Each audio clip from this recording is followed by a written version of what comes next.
Selamat pagi, Bapak, Ibu, Saudara sekalian yang kami kasih dalam Tuhan Yesus Kristus. Selamat berjumpa kembali dengan kami dari Restoration Christian Church di Los Angeles. Hari ini, hari Minggu tanggal 21 Juli tahun 2024, kita akan membahas sebuah tema yang saya beri judul, apakah kebencian bermanfaat? Sebuah pertanyaan yang kita lemparkan dan akan kita selidiki bersama-sama. Saya Harili, Gembala Sidang, dan kita akan memulai di dalam doa. Tuhan Yesus berbicara kepada kami tentang tema yang sangat krusial ini, agar kami mengerti dan boleh menjadi pelaku kebenaran firman-Mu. Di dalam nama Tuhan Yesus, kami bersyukur menerima kebenaran firman-Mu yang saat kami aplikasikan memerdekakan kami. Dalam nama Tuhan Yesus kami berdoa. Amin. Baik, Bapak, Ibu, Saudara sekalian, mari kita buka Alkitab kita kepada Kitab Amos, pasal yang kelima, ayat 14 dan ayat 15. Kitab Amos, pasal yang kelima, ayat 14 dan ayat 15. Saya bacakan bagi kita sekalian. Carilah yang baik dan jangan yang jahat, supaya kamu hidup. Dengan demikian, Tuhan Allah semesta alam akan menyertai kamu, seperti yang kamu katakan. 15. Bencilah yang jahat dan cintailah yang baik. Dan tegakkanlah keadilan di pintu gerbang. Mungkin Tuhan Allah semesta alam akan mengasihani sisa-sisa keturunan Yusuf. Di sini segera saya membuat sebuah catatan waktu saya mempersiapkan firman ini. Dalam konteks Amos pasal kelima ayat 14 dan 15 yang barusan kita baca bersama-sama tadi, benci kejahatan dan mencintai yang baik, kebencian bermanfaat dalam hal membenci yang jahat. Karena dengan membenci kejahatan dan mencintai kebaikan, Tuhan akan menyertai kita. Bukankah hal ini merupakan sebuah keberuntungan bagi kita? Mencintai kebaikan, membenci yang jahat, menyebabkan Tuhan menyertai kita. Sebaliknya, kalau kita cinta yang jahat, hadirat Tuhan akan jauh dari kita. Nah, ini penting kita lihat. Nah, kita lanjut dulu. Mazmur 97 ayat yang ke-10. Mazmur 97 ayat yang ke-10. Hai orang-orang yang mengasihi Tuhan, bencilah kejahatan. Dia yang memelihara nyawa orang-orang yang dikasihinya akan melepaskan mereka dari tangan orang-orang fasik. Jadi kita harus membenci kejahatan supaya hadirat Tuhan nyata dalam kehidupan kita. Supaya penyertaan Tuhan nyata dalam kehidupan kita. Supaya perlindungan tangan kasih Tuhan menyertai kita. Ini penting. Kita harus benci kejahatan. Dia berbicara tentang integriti. Ya. Satu kitab lagi, kitab Imamat. Pasal 19, ayat 17 dan 18. Imamat 19, 17 dan 18. Janganlah engkau membenci saudaramu di dalam hatimu, tetapi engkau harus berterus terang menegur orang sesamamu, dan janganlah engkau mendatangkan dosa kepada dirimu sendiri karena dia. Janganlah engkau menuntut balas, dan janganlah engkau menaruh dendam terhadap orang-orang sebangsamu, melainkan kasihilah sesamamu manusia seperti dirimu sendiri. Akulah Tuhan. Jadi kalau kita melihat antara Amos 5, 14, 15, Mazmur 97 ayat 10, dan Imamat 19 ayat 17, 18, kita menemukan satu hal yang pasti. Benci yang di-approve oleh Tuhan satu-satu adalah benci terhadap kejahatan, ketidakadilan, dan sebagainya ini. Tapi Tuhan tidak pernah menyetujui benci terhadap sesama. Ini nggak boleh. Karena hadirat Tuhan akan jauh daripada kita. Penyertaan Tuhan akan jauh daripada kita. Kita tidak boleh membenci sesama. Yang boleh kita lakukan adalah benci kepada yang jahat, benci kepada sikap, benci kepada karakter yang buruk. Ini ya. Nah, saya memulai terlebih dahulu dengan sebuah ilustrasi maksud saya. Coba katakan apa yang Anda benci.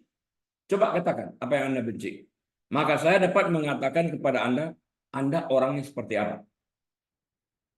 Kebencian dapat menjadi sisi kuat dari sebuah kebajikan. Tetapi ada peringatan dengan huruf kapital berwarna merah yang menyertainya. Perkataannya adalah hati-hati. Nah, Olive Moore, penulis Inggris pada abad ke-19, menulis kata-kata ini. Ini perkataan daripada Olive Moore yang saya ketik. Hati-hatilah menggunakan kebencian. Kebencian adalah hasrat yang membuat 100 kali energi cinta kasih. Pakailah kebencian hanya untuk membenci masalah, hanya untuk membenci sikap, bukan orang. Benci attitude-nya, ya, tapi bukan orangnya. Pakailah hanya untuk membenci sikap tidak toleran, ketidakadilan, sikap acuh tak acuh, sebuah kebodohan, sikap. Kebencian akan menjadi kekuatan manakala kita menggunakan kebencian tersebut untuk membenci hal-hal yang seperti tersebut di atas. Kekuatan dan kedahsyatan tergantung pada banyaknya kita memakai kebencian itu dalam arah yang benar. Kehadiran kita secara aktif untuk menentang sikap yang tidak toleran, ketidakadilan, ataupun sikap sewenang-wenang akan menjadi kekuatan positif untuk membawa perubahan. Kita akan melihat di sana. Kita cenderung menghambur-hamburkan sikap benci untuk kesalahan dan perbedaan yang remeh yang seharusnya tidak diajukan. Komentar lawan politik dapat memancing rasa sengit kita, rasa amarah kita, rasa tidak suka kita.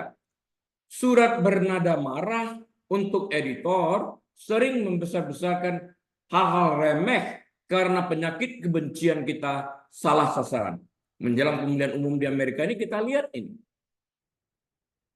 Antara kedua partai besar ini.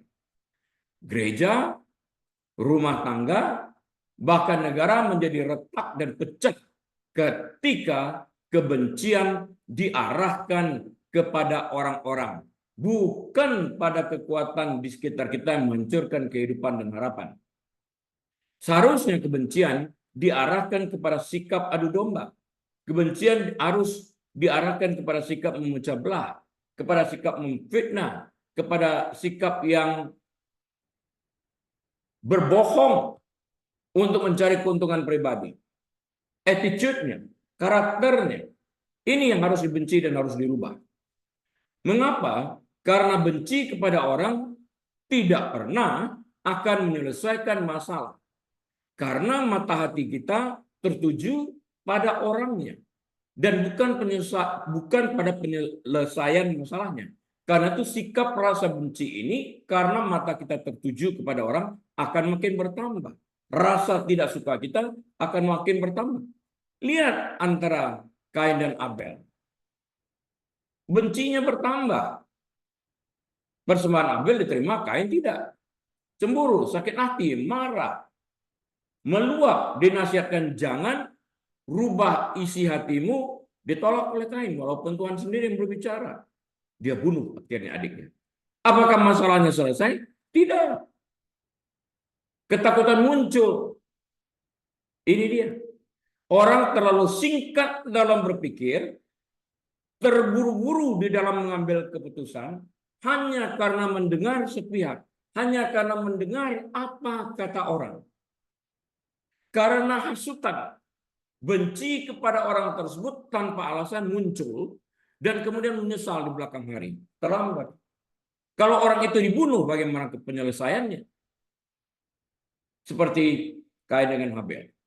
Ya, jika kita benci kepada sikap yang salah, sikapnya, bukan orangnya, maka kita akan bekerja untuk mendapatkan solusi. Karena sikap yang salah adalah sebuah proses yang terdapat dalam hati. Dengan mengganti pola pikir yang salah dengan pola pikir yang benar, solusi akan lahir. Kan itu. So, what we need to do is to think differently. So we can live differently. We will live without hate in our heart. Itu dia.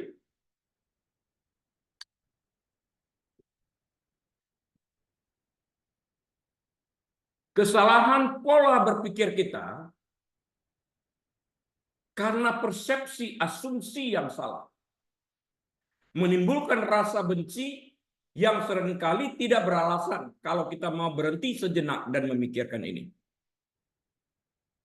Jadi, ubahlah pola berpikir. Think differently.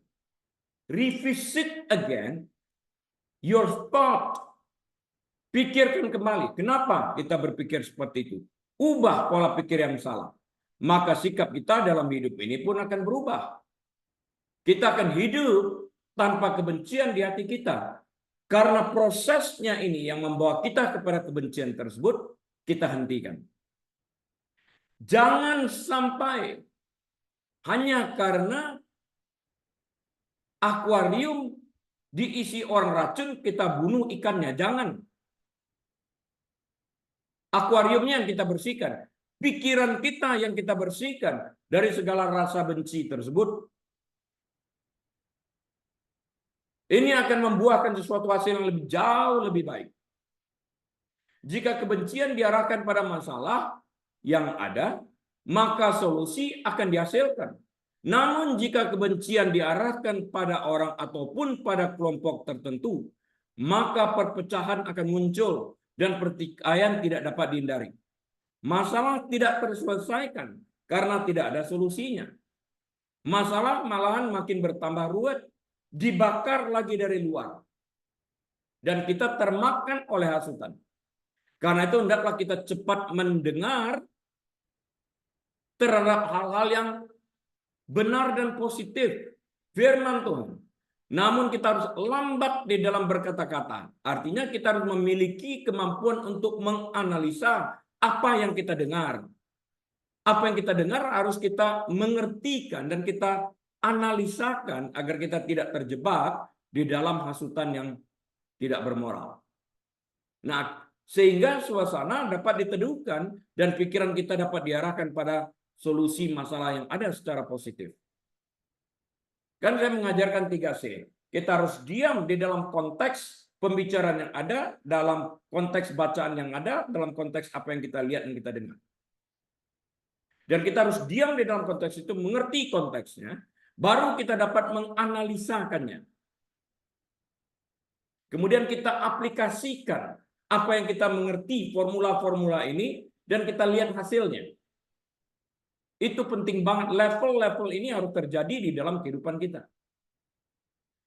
Bagaimana kita dapat menganalisa tanpa mengerti? Kita harus mengerti terlebih dahulu, baru dapat kita analisakan segala sesuatu itu. Dan kemudian kita harus memiliki kemampuan. Apa yang kita mengertikan ini, mampukah kita untuk mengaplikasikannya sehingga kita tidak terdorong oleh hanya segelintir hasutan yang masuk tanpa kita cernakan, tanpa kita mengerti, tanpa kita analisakan, kita telan mentah-mentah dan kita terbawa arus tersebut. Celaka nanti. Rumah tangga, kantor tempat bekerja juga dapat terpecah belah. Demikian juga negara, karena kebencian ditebarkan bukan untuk membenci sikap, tapi justru terhadap orang-orang yang berdiam dalam satu rumah, dalam satu kantor, dalam satu negara. Diarahkan kepada orangnya. Berapa banyak kantor terpecah belah, rumah tangga terpecah belah. Orangnya yang dijadikan sasaran. Dihasut, difitnah, dibakar. Dikomporin istilahnya ya. Nah, keuntungan apa yang dapat diperoleh dengan membenci orang atau kelompok tertentu, ras tertentu, sementara masalah yang ada berkembang karena diberi makan. Orang Metodis kuno, dengarkan saya baik-baik, orang Metodis kuno yang melakukan perjalanan keliling digambarkan sebagai orang-orang yang tidak membenci apapun selain membenci dosa dan kejahatan. Mereka adalah orang yang secara serius melakukan seruan pemazmur yang tertulis dalam Mazmur 97 ayat 10 tadi yang kita baca. Hai orang-orang yang mengasihi Tuhan, bencilah kejahatan. Pertanyaannya, dia mengatakan berseru kepada, hai orang-orang yang mencintai Tuhan, mengasihi Tuhan. Apakah kita mengatakan kepada diri kita sendiri, kita orang yang cinta Tuhan? Maka kita harus benci kejahatan. Kalau kita mempraktekkan kejahatan, karena kita ingin mendapatkan keuntungan daging dari berbuat jahat tersebut, perlu kita telaah kembali, apakah aku betul-betul mengasihi Tuhan? Orang lain di sekeliling kita akan tahu juga tentang hal ini. Anak-anak kita akan tahu tentang ini, karena anak-anak tidak dapat kita harapkan mengikuti nasihat kita jika kita tidak melakukan apa yang kita nasihatkan. Tidak akan mungkin terjadi. Mereka melihat perilaku kita di dalam. Kamu baca Alkitab, orang tuanya nggak mau baca Alkitab. Kamu harus rajin beribadah, orang tuanya nggak mau beribadah. Ini dia. Kamu harus benci yang jahat, orang tuanya suka berbohong. Bagaimana dong? Ya. Nabi Amos juga mendesak para pembacanya dalam Amos 5 ayat 15 yang tadi kita baca untuk membenci yang jahat dan mencintai yang baik. Kenapa? Karena dia tahu prinsip ini, waktu kita membenci yang jahat dan mencintai yang baik, hadirat Tuhan mampir dalam kehidupan kita. Perlindungan Tuhan datang dalam kehidupan kita. Nggak mungkin kita menjerit Tuhan lindungi aku, tapi kita berbuat jahat. Forget that prayer. It won't happen. Tuhan berkati aku, tapi kita menipu orang.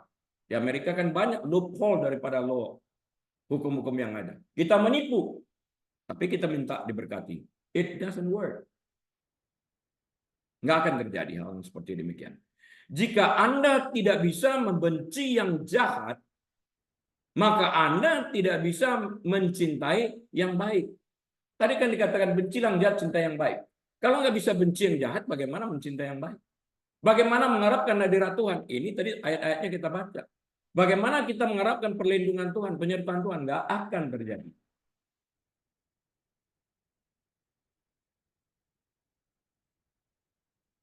Yesaya 58-59, coba dibaca. Nanti akan banyak menulis ini. Doa kita terhalang karena dosa dan kejahatan. Dua hal selalu disebutkan berbarengan. Yesaya 59, 1 dan 2 mencatat itu. Jadi kita harus mengerti tentang hal ini. Apa yang Alkitab katakan tentang kebencian? Berdasarkan Alkitab ada aspek positif, tapi ada juga aspek negatif dari kebencian. Boleh saja kita membenci hal yang dibenci Tuhan. Sah. Tuhan membenci kejahatan, karena itu kita harus benci kejahatan. Memang ini merupakan bukti kedudukan yang benar di hadapan Tuhan, karena kita mengasihi Tuhan, karena itu kita membenci apa yang dibenci Tuhan. Hai orang-orang yang mengasihi Tuhan, bencilah kejahatan. Jadi yang dibenci adalah kejahatan dan bukan orang yang berbuat jahat. Analogi ini benar. Tadi telah saya sampaikan. Jika akuarium ikanmu kotor, bukan ikannya yang diracuni, dibunuh. Bukan. Tapi akuariumnya yang dibersihkan.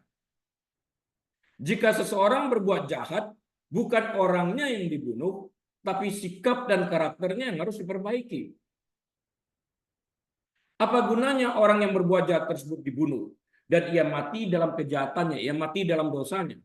Dan sekalipun ia mati sebagai upah kejahatannya, namun kejahatan yang telah ia kerjakan juga tidak selesaikan. Ia mati dalam kejahatan tersebut. Kita tahu gitu. Seluruh umat manusia di muka bumi ini adalah jahat dan tidak ada seorang pun yang baik. No one, not even one is righteous according to the book of Romans. Nggak ada seorang pun yang baik. Upah dosa dari kejahatan yang dilakukan manusia adalah maut. The wages of sin is death. Upah dosa maut. Jika Allah tidak menyelesaikan permasalahan dosa yang menjerat manusia ke dalam maut melalui putra tunggalnya, Yesus Kristus, maka semua kita mati dalam dosa kita dan dicampakkan ke dalam neraka. Jadi, membunuh orang jahat tidak akan membawa solusinya. Namun Allah mengutus anaknya. Yesus Kristus datang ke dunia untuk membayar upah dosa semua orang yang percaya kepadanya. Sekarang pilihannya ada pada manusia yang berdosa. Manusia yang jahat ini tadi. Menerima Kristus sebagai juru selamat sehingga Yesus ini dapat membayar upah dosa kita, atau kita mengeraskan hati kita dan menolak Yesus sebagai juru selamat kita, dan kita mati dalam dosa kita dan kita dicampakkan ke dalam neraka. Nah, pada saat pilihan diberikan kepada kita, tanggung jawabnya ada pada kita. Mau memilih yang benar, Yesus sebagai Tuhan dan Juru Selamat kita, atau menolak. Kita boleh memilih apa saja yang kita inginkan, tapi kita tidak bebas dari konsekuensi pilihan kita. Allah telah memberikan solusi agar kita tidak masuk neraka dengan menerima Kristus sebagai Juru Selamat kita. Pilihan untuk masuk atau tidak masuk neraka dengan demikian ada pada kita, bukan?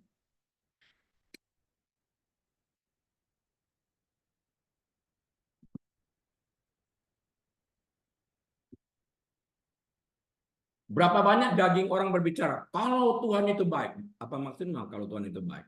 Tuhan memang baik. Mengapa ia menciptakan neraka bagi orang berdosa? Tuhan tidak pernah menciptakan neraka untuk orang berdosa. Ia menciptakan neraka itu untuk setan. Setan itu adalah malaikat yang jatuh dalam dosa. Jatuh nggak ada harapan dan lagi. Manusia diberikan harapan untuk bertobat. Nggak usah masuk neraka. Pada saat yang sama Tuhan berkata, di mana bapamu berada, di situ engkau berada. Kalau iblis engkau jadikan bapamu, ya engkau berada di dalam neraka. Tapi kalau Tuhan engkau jadikan bapamu, ya engkau berada di surga. Pilihannya ada pada kalian, pada saya, pada kita semua. Memang benar, semakin dekat kita berjalan dengan Tuhan dan semakin kita bersekutu dengannya, kita akan semakin sadar akan dosa, baik di dalam maupun di luar. Kita melihat pada saat pilihan-pilihan itu diajukan kepada kita. Apakah benar-benar seperti yang kita katakan, I love you God, I love you Jesus, aku mengasihimu Tuhan, aku mengasihimu Yesus. Nah, pada waktu ujian datang, itu dia. Daging kita yang kita ikuti, dosakah? Kita tahu itu dosa, tapi tetap kita lakukan. Foolish. Bukankah kita berduka dan terbakar amarah ketika nama Tuhan difitnah, dilecehkan atau direndahkan, ketika kita melihat kemunafikan rohani, ketika kita melihat ketidakpercayaan dan perilaku yang tidak bertuhan? Semakin kita memahami sifat-sifat Tuhan, saya ulang, semakin kita memahami sifat-sifat Tuhan, karakter Tuhan, kita semakin mencintai karakternya. Kita akan semakin serupa dengan dia dan semakin membenci hal-hal yang bertentangan dengan firman dan sifatnya. Namun kebencian yang bersifat negatif adalah kebencian yang ditujukan kepada orangnya dan bukan kepada sikapnya. Yang positif benci kepada sikap, benci kepada masalah, benci kepada dosa, benci kepada kejahatan. Ya, itu sikap kebencian positif. Sikap kebencian negatif, benci kepada orangnya. Tuhan menyebut kebencian dalam khotbah di bukit. Matius 5 ayat 22. Tetapi aku berkata kepadamu, setiap orang yang marah terhadap saudaranya harus dihukum. Siapa yang berkata kepada saudaranya kafir harus dihadapkan ke mahkamah agama. Dan siapa yang berkata jahil harus diserahkan ke dalam neraka yang menyala-nyala. Matius 5:22. Tuhan memerintahkan agar kita tidak hanya berdamai dengan saudara kita sebelum kita menghadap Tuhan, tetapi juga agar kita melakukannya dengan cepat tanpa menunda-nunda. Matius 5:23-26. Besok. Enggak. Kalau giliran berkat nggak boleh tunda. Giliran mengampuni kok nunda.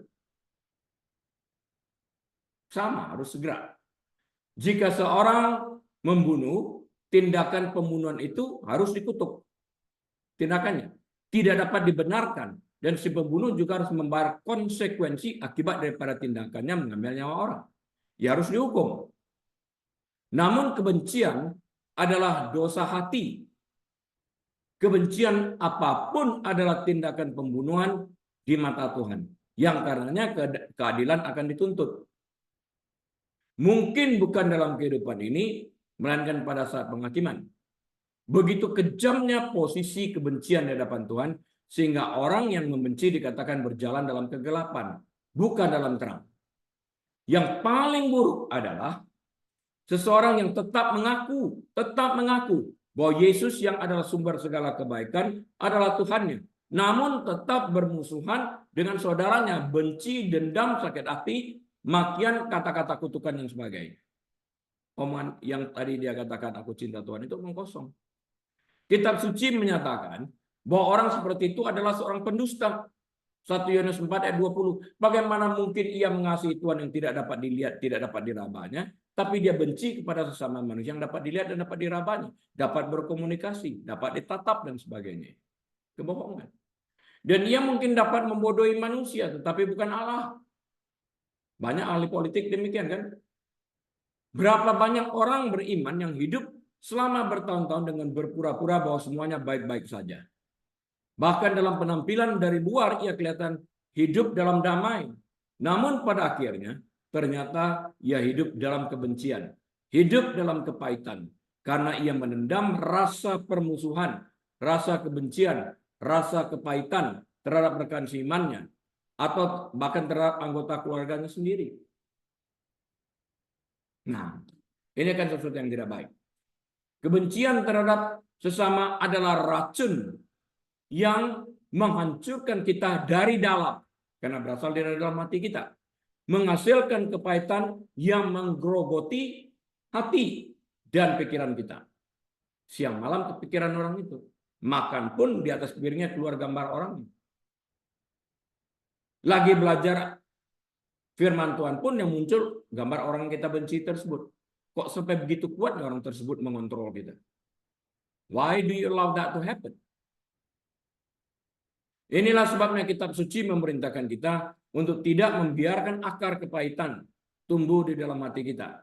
Kebencian juga menghancurkan kesaksian pribadi seorang Kristen, karena hal itu menjauhkan dia dari persekutuannya dengan Tuhan dan orang percaya lainnya. Marilah kita berhati-hati dalam melakukan apa yang Tuhan nasihatkan dan jangan menyimpan kesalahan orang lain. Tidak peduli seberapa kecilnya. Dan Tuhan akan dengan setia mengampuni setiap orang yang dia janjikan. Karena dalam mengampuni ini kita melepas diri kita sendiri dari penjara kebencian, dari penjara sakit hati, dari penjara kepahitan, dari penjara dendam, dari penjara untuk mengalami breakthrough di dalam bersahabat. Agar kita dapat membenci sikap, attitude, dan bukan orangnya, kita perlu mengetahui apa akar penyebab kebencian. Kebencian bermula dari apa? Kebencian bermula, tadi saya sampaikan, dari asumsi, yaitu persepsi kita yang merupakan gambaran dan keyakinan negatif terhadap seseorang atau sekelompok orang tertentu. Dibakar. Kita tidak menganalisakannya. Asumsi negatif ini disebut stereotip. Pada saat krisis, stereotip dapat menjadi lebih kuat dan menimbulkan kebencian, bukan hanya terhadap seseorang, tapi juga terhadap anggota suatu kelompok. Karena itu kita perlu membersihkan lensa yang kita pergunakan dalam memandang, dalam melihat, agar kita dapat melihat dengan lensa yang bersih. Yesus tidak pernah melakukan sebuah kejahatan pun, ya, ia dibenci. Orang melihat dengan lensa yang kotor. Asumsinya negatif tentang Yesus. Wah, dia lakukan kesembuhan pada hari Sabat. Dia pasti orang yang tidak mematuhi hukum Musa. Kenapa nggak bisa berpikir? Dari mana ya kuasanya menyembuhkan daripada pikirnya kepada hari? Mengapa orangnya begitu baik ya? Orang sakit, lumpuh disembuhkan, yang buta melihat, yang tuli mendengar. Kenapa nggak bisa berpikir dari sisi positif? Itu dia. Karena pikirannya tertuju dan itu dihasut, itu dikembangkan. bahwa Yesus itu sebuah ancaman bagi demokrasi mereka. Yesus itu ancaman bagi organisasi kaum Farisi ini. Itu dia. Itu yang dimeditasikan ke dalam pikiran mereka. Kalau itu bisa diganti, semuanya akan baik-baik saja. Filipi 3 ayat 15 sampai 16 mengatakan, karena itu marilah kita yang sempurna berpikir demikian, sempurna dalam Kristus ya. Dan jikalau lain pikiranmu tentang salah satu hal itu akan dinyatakan Allah juga kepadamu. 16. Tetapi baiklah tingkat pengertian yang telah kita capai, kita lanjutkan menurut jalan yang apa? Yang telah kita tempuh di dalam hal ini. Nah, dari waktu ke waktu kita perlu membersihkan lensa yang kita gunakan untuk melihat dunia ini. Sehingga kita dapat melihat semua yang harus kita lihat. Dan bukan apa yang ingin kita lihat. Dan apa yang harus kita lihat dapat kita lihat dengan sangat jelas karena lensa yang kita pergunakan untuk melihat telah bersih dari segala kotoran yang melekat. Kegagalan membersihkan lensa yang buram akan membuat kita melihat hal-hal yang buram dan menyebabkan kita memiliki persepsi yang berbeda, asumsi kita berbeda.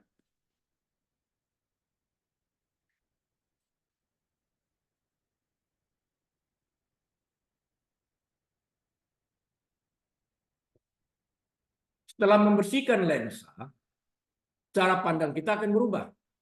Kain yang tadinya kotor, sekarang terlihat segar dengan lensa yang telah dibersihkan. Apa yang berubah sebenarnya? Yang berubah adalah pengetahuan tentang alat yang kita gunakan untuk membuat pilihan, yaitu lensa. Kita jadi mengerti lensa itu kotor, karena itu melihat pakaian itu kotor. Memiliki pikiran terbuka untuk menerima bahwa lensa perlu dibersihkan. Dan memiliki kemauan untuk membersihkannya akan menyebabkan orang yang melihat melalui lensa itu memiliki penglihatan yang lebih baik. Dan harus ditujukan kepada apa yang harus dilihat. Bukan kepada apa yang ingin dilihat. Kalau melihat apa yang ingin dilihat, banyak kesalahan orang nanti yang kita lihat. Apa yang harus dilihat? Yang harus dilihat oleh orang Farisi itu adalah orang lumpuh berjalan. Orang buta melihat, orang tuli mendengar. Mereka tidak melihat apa yang harus mereka lihat, mereka melihat apa yang mereka ingin lihat. Wah, disembuhkan orang pada hari Sabat. Ini dia. Kita harus memiliki pikiran yang bersih, bebas dari asumsi terhadap apa yang kita lihat.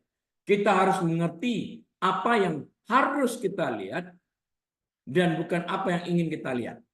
Dan kita harus memiliki data-data serta fakta-fakta yang diperlukan terhadap apa yang harus kita lihat sehingga kita tidak berasumsi. Semua orang Farisi ini berasumsi, wah dia melanggar hukum Taurat. Dalam hal apa dia melanggar hukum Taurat? Yesus bertanya, apakah salah orang berbuat baik pada hari Sabat? Itu yang tidak bisa mereka jawab. Hari Sabat diciptakan untuk manusia, bukan manusia untuk hari Sabat, dijelaskan. Kita harus memiliki pikiran yang bersih, bebas dari asumsi terhadap apa yang kita lihat. Ya, baru kita bisa dengan open mind, dengan pikiran terbuka, menerima hal-hal yang harus kita perbaiki. Yang sulit itu kan adalah melihat kesalahan kita dan memiliki keinginan untuk memperbaikinya. Nggak peduli, apalagi kalau sudah ada umur, repot. Persepsi didasarkan pada kesan yang kita miliki saat melihat. Apakah kita memiliki lensa yang jelas yang kita gunakan untuk melihat? Dan apakah kita melihat apa yang harus kita lihat dan bukan apa yang ingin kita lihat yang dapat mengaburkan sudut pandang kita nanti? Mendengar, apakah kita mendengar dengan pikiran yang jernih dan terbuka? Atau membaca hal-hal tertentu. Apakah kita membaca dengan kesadaran penuh tentang apa yang sedang kita baca? Atau apakah kita membaca sekedarnya, membaca sekilas dan melihat melewatkan informasi penting yang perlu diketahui? Perlu kita membahas ini. persepsi berubah ketika kita mendapatkan informasi lebih lanjut tentang hal yang pertama kali kita nilai dengan lensa buram. Kain masih kotor setelah dicuci. Oh, kesimpulan kita, dia tidak tahu cara mencuci, atau dia lupa menggunakan sabun ketika mencuci, atau ia mencuci dengan sabun yang berkualitas buruk, dan kita harus ganti dengan sabun berkualitas baik. Kemampuan untuk mengenali kekurangan dalam diri kita dan beradaptasi dengan informasi baru akan membuat kita berhasil. Yang paling sulit, saya ulang, yang paling sulit dalam kehidupan ini adalah mengenali dan menerima kekurangan serta kesalahan kita agar kita dapat memperbaikinya. Kurangnya kemampuan beradaptasi untuk menerima fakta baru yang berdasarkan informasi terkini akan menghancurkan kita. Menghancurkan gereja yang kita gembalakan, menghancurkan perusahaan company yang kita pimpin, menghancurkan kedamaian keluarga, atau bahkan menghancurkan negara. Kemampuan kita untuk beradaptasi dengan informasi baru yang tersedia bagi kita memungkinkan kita untuk membuat perubahan yang sesuai. Mengubah hal yang benar akan menghasilkan solusi yang tahan lama. Jika ban depan kiri mobil kita kempes, jangan ganti ban lain yang tidak kempes. Ganti yang benar-benar rusak. Jika kita ingin mengganti orang yang memegang jabatan tertentu karena dia tidak melakukan pekerjaannya dengan baik, pastikan orang yang akan menggantikannya memiliki kemampuan untuk melakukan apa yang diharapkan daripadanya. Hanya karena seseorang menjabat jabatan sebagai direktur di bank, bahkan bukan berarti dia bisa memimpin kaum muda di gereja yang kita gembalakan. It doesn't mean that he can lead youth group in a church, even though he is a director of a bank. Pemimpin muda harus, pemimpin pemuda harus memimpin dengan otoritas spiritual. Direktur bank memimpin dengan otoritas alami. Mengganti pemimpin pemuda yang buruk dengan direktur bank yang tidak tahu apa-apa tentang pemuda tidak akan membuat kita pergi kemana-mana. Dia kan direktur bank, exactly. Apakah dia mengerti tentang sesuatu yang bersifat rohani dalam memimpin kaum muda? Enggak, belum tentu.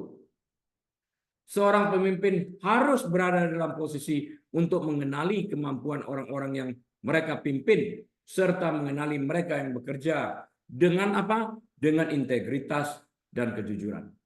Berpikir secara berbeda membutuhkan pemikiran dengan pikiran terbuka. Menerima perbedaan, mendapatkan lebih banyak informasi untuk hal yang ingin kita ubah. Fleksibel terhadap perubahan dan cepat beradaptasi dengan hal-hal baru saat perubahan terjadi, sehingga kita bebas dari asumsi negatif yang dapat mendorong kita untuk membenci orang atau kelompok tertentu. Jika kita terjebak dalam asumsi negatif, maksudnya, maka kita gagal untuk menempatkan orang-orang yang berkualitas untuk menduduki posisi tertentu yang dapat membawa perubahan dalam organisasi, perusahaan, gereja, atau negara. Ya. Jika kita mampu melihat apa yang harus kita lihat, bukan apa yang ingin kita lihat, sehingga kita dapat melihat sikap yang tidak baik seperti sikap yang korup, maka kita juga dapat menyelamatkan organisasi yang kita pimpin dari sikap buruk orang-orang yang akan kita tempatkan dalam perusahaan yang kita pimpin. Jadi yang kita benci bukanlah manusia atau kelompok tertentu, tapi sikap jahat yang terdapat pada orangnya. Waktu Tuhan mengirim Nabi Samuel, kan demikian juga. Bukan apa yang dilihat manusia. Manusia melihat dengan mata jasmani mereka. Tuhan melihat jauh kedalaman hati. bagus ya orangnya ya dari luar. Do you know his heart? Engkau tahu isi hatinya? Tuhan yang tahu. Tuhan menentukan pilihannya berdasarkan karakter. Di dalam dunia ini kan kalau kita mau hire orang kan kita perhatikan 3 hal. 1 karakternya, 2 intelijensianya, 3 energinya. Kalau yang pertama aja dia sudah gagal, karakternya tetap dipaksakan untuk hire dia akan menyusahkan kamu nanti. Itu aja. Mengapa Alkitab dalam Imamat 19 ayat 17 memerintahkan kita untuk membenci kejahatan tapi tidak membenci sesama manusia? Ya, tertulis itu di dalam Mazmur 97 ayat 10. Benci kejahatan, cintai kebaikan.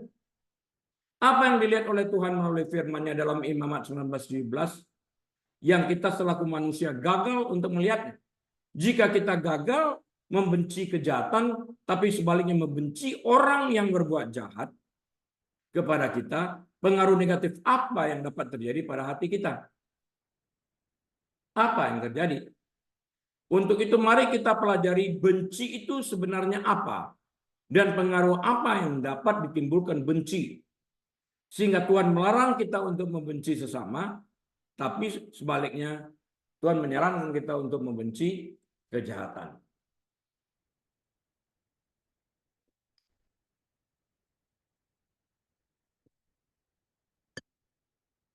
Benci adalah perasaan permusuhan dan kebencian yang intens. Biasanya timbul dari rasa takut, rasa marah, atau rasa terluka. Benci yang mendalam adalah rasa tidak suka atau jijik yang ekstrem. Kebencian adalah sebuah emosi. Kebencian yang ekstrem dapat memicu kekerasan yang tadinya ada di dalam hati. Tunggu, dia hatinya berbicara. Itu yang terjadi juga pada Kain sebelum dia membunuh Abel, adiknya. Dalam hati dulu. Kebencian yang demikian ekstrimnya dapat memicu kekerasan, bahkan sampai pembunuhan. Kebencian adalah perasaan yang pernah dirasakan dan dialami oleh setiap orang, terutama setelah dikhianati atau disakiti secara fisik atau emosional oleh seseorang. Terkadang memiliki perasaan benci adalah hal yang wajar karena Tuhan menempatkan perasaan pada saat Ia menciptakan manusia. Namun merasakan kebencian dalam jangka waktu yang lama, berkepanjangan, terus-menerus, dan memendam kebencian dapat berdampak buruk pada pikiran dan tubuh. Kebencian dapat menumbuhkan lebih banyak emosi negatif yang dapat menimbulkan tindakan kekerasan. Kebencian dapat mempengaruhi hubungan pribadi dan profesional. Kebencian juga memicu pikiran untuk mencoba memprediksi apa yang mungkin dilakukan orang yang dibenci sebagai mekanisme pertahanan diri, defense mechanism. Hal ini menyebabkan kecemasan, kegelisahan, pemikiran obsesif, dan paranoia di pihak si pembenci yang mempengaruhi kesehatan mental dan secara keseluruhan. Aku benci dia. Apa yang kira-kira ya dia akan melakukan juga terhadap diriku? Nih, sebelum engkau membalas dendam dengan melempar bara panas yang menyala-nyala, yang kau genggam di tanganmu dan melemparkan kepada orang yang kau benci, engkau yang menggenggam bara yang menyala-nyala tersebut terlebih dahulu menyakiti dirimu sendiri. Sebelum engkau menyakiti orang dengan melemparkan bara yang menyala-nyala tersebut, belum tentu kena. Lebih baik diampuni. Itu menyelesaikan masalah emosional kita. Karena kita membebaskan diri kita dari penjara kebencian ini, penjara dendam ini dan sebagainya, kemarahan. Ya, tinggal diisi saja titik-titiknya. Kebencian berdampak negatif pada sistem saraf, pada sistem kekebalan tubuh, pada sistem endokrin, hormon-hormon. Wanita yang mengalami haid dapat terganggu secara tidak teratur. Ya. Emosi ekstrim memicu pelepasan hormon stres di otak. Steroid hormon keluar, kortisol, ACTH keluar. Jika kebencian berjalan dalam waktu yang cukup panjang, tubuh akan mengeluarkan hormon stres yang cukup signifikan, dan hormon stres ini menyebabkan peningkatan peradangan di seluruh tubuh, sehingga menimbulkan konsekuensi kesehatan yang secara signifikan. Juga insomnia dapat terjadi, sulit tidur, kebahagiaan, rasa damai pun hilang. Pagi siang malam mikirnya, stres terhadap orang yang pernah menyakitinya, benci kepada orangnya. Kamu dipenjarakan, hidup kamu diatur oleh orang tersebut. Seperti remote control aja. Semakin kuat suatu emosi, semakin besar pula tuntutan fisik untuk menahannya. Menahan kebencian bisa jadi melelahkan, lelah, capek. Hal ini dapat menyebabkan rahang mulut kita ini mengatup secara tidak sengaja, menggemertak gigi, dan menegangkan otot. Pernah dengar itu, gemertakan gigi, menahan marah? Kebalikan dari kebencian sering dianggap kasih. Apa lawan kebencian? Kasih. No. Bukan. Hal itu tidak benar ya. Kebalikan dari kebencian adalah mental and emotional detachment. Mental and emotional detachment adalah kebalikan dari benci. Artinya apa? Artinya itu adalah sebuah kondisi psikologis di mana seseorang tidak mampu sepenuhnya terlibat dengan perasaannya atau perasaan orang lain. Being detached, sehingga dia dikontrol. Kebencian, bukan kebencian, maaf. Kebencian menciptakan keterikatan pada orang atau hal yang paling dibenci. Kebencian adalah rasa jijik yang kuat. Kebencian secara keliru menggambarkan ego dan membuat seseorang merasa sangat superior dan merasa paling benar terhadap orang yang dibencinya, yang hanya mengakibatkan penderitaan yang semakin lebih besar. Sejauh ini, Bapak Ibu Saudara sekalian, kita telah belajar bahwa satu-satunya manfaat dari kebencian adalah membenci kejahatan, membenci dosa, dan mencintai yang baik, mencari yang baik. Artinya melekat kepada segala kebaikan dan kebajikan, dan menjauh atau detach dari kejahatan. Mencari kebaikan artinya kita secara aktif mencari kebaikan. Membenci dosa juga artinya secara aktif menjauhkan diri daripada kejahatan dan dosa. Pada saat kita mencari dan mengajar kebaikan, karena kita mengasihi kebaikan dan kebajikan, maka hidup akan mengampiri, mengajar dan melekat pada kita. Itu Amos 5, 14, 15 tadi. Sebaliknya, jika kita tidak menjauhkan diri kita dari kejahatan dengan membenci kejahatan tersebut, maka kejahatan akan mengampiri kita dan membuat tempat tinggalnya dalam hati kita. Nanti coba baca di dalam Amsal 17 ayat 13. Jika engkau membalas kebaikan yang orang lakukan padamu dengan kejahatan, kejahatan tidak menyingkir dari rumahmu. Ini salah satu efeknya. Catatan yang saya buat di sini. Benci kepada sesama menjauhkan kita dari kedamaian, dan pintu kejahatan akan terbuka lebar-lebar untuk masuk dalam pikiran dan hati kita. Amsal 17 ayat 13 yang barusan saya kutip. Kebencian yang kita beri makan akan bertumbuh besar. Kebencian akan membawa kita kepada pertengkaran dan tindakan kekerasan lainnya, seperti yang tertulis dalam Amsal 10 ayat 12. Apa isi Amsal 10 ayat 12? Kebencian menimbulkan pertengkaran, tetapi kasih menutupi segala pelanggaran. Kesimpulan saya daripada pengajaran minggu pagi ini adalah hanya kebencian terhadap kejahatan yang dapat membawa kita kepada kehidupan. Kebencian terhadap sesama manusia hanya membawa kita kepada kehancuran. Mari kita mengasihi anak-anak kita sehingga mereka dapat bertumbuh untuk mengasihi sesama manusia. Kasih adalah modal termahal yang dapat kita berikan kepada anak-anak kita agar mereka dapat mengalahkan kebencian terhadap sesama manusia. Amin. Mari kita berdoa. Tuhan Yesus, kami terima kasih, hamba-Mu telah selesai berbicara, tapi Engkau terus berbisik dan berbicara di dalam hati kami. Tuntun kami, agar kami dapat berada di tempat di mana Tuhan inginkan kami berada.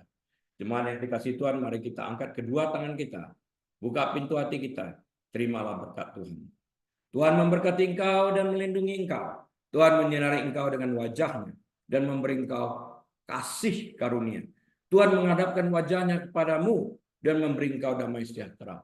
Tuhan akan membuat engkau menjadi kepala, bukan ekor. Naik, tidak pernah turun. Diberkati saat engkau masuk, diberkati saat engkau keluar. Diberkati bakulmu, diberkati tempat adonanmu, diberkati kandunganmu, diberkati rumah tanggamu, diberkati kesehatanmu, diberkati pelayananmu, diberkati pekerjaanmu. Apapun yang kau kerjakan, lakukan dengan kedua tanganmu. Tuhan akan membuat engkau berhasil agar nama Tuhan di dalam segala sesuatu yang kau lakukan itu dapat dipermuliakan. Biarlah kita boleh membuka lembaran waktu kita dengan hati mengucapkan syukur dan terima kasih. Dengan hikmat dan marifat dari Allah Bapa. Damai sejahtera dari Tuhan Yesus dalam persekutuan yang manis dan erat bersama dengan Tuhan Allah Roh Kudus saat ini bahkan sampai selama-lamanya. Tuhan Yesus datang kali keduanya menjemput kita semua yang percaya kepadanya. Haleluya, semua umat Tuhan yang percaya katakan amin. Baik, Bapak Ibu saudara sekalian, atas seizin Tuhan kita dapat berjumpa kembali minggu depan. Tetap kerjakan bagian kita, melakukan kebenaran firman Tuhan agar kita tetap merdeka. Saya Rili, mohon diri. Shalom.